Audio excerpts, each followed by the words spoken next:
My name is Dr. Alia Rodriguez. I am the Chief Executive Officer for Corona Norco United Way. Growing up, I was born and raised in the city of San Bernardino. In San Bernardino, we moved about 14 times before I was the age of 17, so we were constantly moving around, finding different places to live. But San Bernardino is my home, and it was often very chaotic. We were on food stamps, we were on, government aid, things of that nature. So as, again, growing up and we were on government assistance, we realized, or my mom realized, there wasn't enough. And so we had to figure out how to make ends meet and provide more for the family. And so my family was engaged in drug dealing. I just saw it as a means to survive and a means to pay the bills and a means to get, shampoo, or means to get food for the day. And so we never even thought about luxuries, but the strain that it had in our family, it bonded us in some ways, and we can laugh at things now. But thinking about some of it can be kind of horrific, because I think, wow, I could never imagine raising my kids in that kind of environment.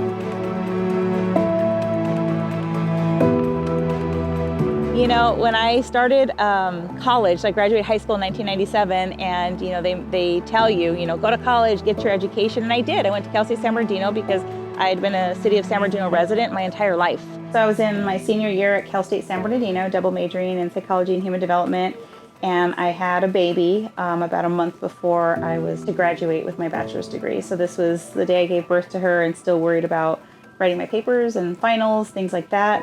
And then when I graduated and I had my baby, I thought, man, I'm gonna have all these jobs waiting for me. And then I realized there was no jobs waiting for me. There was nothing there. I had to go out and find something to do. And now with a baby to look after, and so it was very difficult. Well, as a new mother, you kind of have this idea that your body is supposed to be everything that your baby needs, but it wasn't the case. I had a hard time nursing. It didn't come naturally to me. It was very difficult. I was under a lot of stress and pressure. And so when I was able to get on the transitional assistance, it provided me ways to get formula. It provided me to get, the basic food items that I needed. So it was extremely helpful, but it was also very humbling at the time because I never thought I would be on government assistance.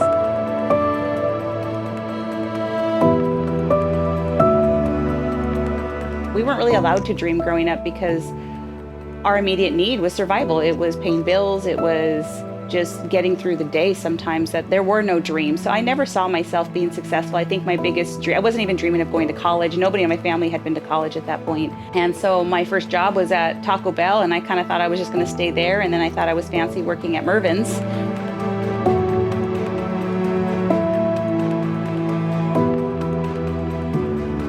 The financial assistance I was granted helped me with paying for rent, a car payment, and I immediately started looking for work. When she was about 4 months old, I started looking for work. But it started something for me in the sense that I wanted to do more. I didn't want my daughter to struggle. I didn't want her to ever be on government assistance. And from that point, I blew up with, I want all the education, I want all the degrees that I can possibly get, because I don't want any barriers. I don't want any reason to not succeed in life. I don't ever want to be struggling to buy food for my family. Then in 2016, I was accepted into the doctorate program at Cal Baptist University, and I graduated with my doctorate degree in 2020.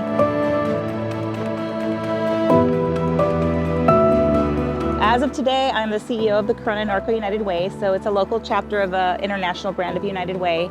And what we do here at our specific chapter is we support families in Northwest Riverside County exposed to domestic violence, poverty, and homelessness. As a CEO, as an employee, as a woman, as a mom, as a daughter, I try to help families that are in those bad circumstances and just give them a little bit of light so that they can believe that they can be better than whatever it is that they're going through at their life. And that's what we do on a very intimate level at the Corona Norco United Way. And it's a feeling that you can't quite quantify. And for me, when I go home now, I feel so fulfilled, but I still want to do more. But I like to use that story, my story of coming from nothing growing up and coming from home of domestic violence and sexual assault, and there was drugs and violence in my home. Taking my personal experiences being a single mom, going to college, to where I'm at now, that humble side of me will never leave. No matter how much I make, no matter how many degrees I have, no matter where I live, that will be me through and through. And I like to educate people on the possibilities in my line of work now.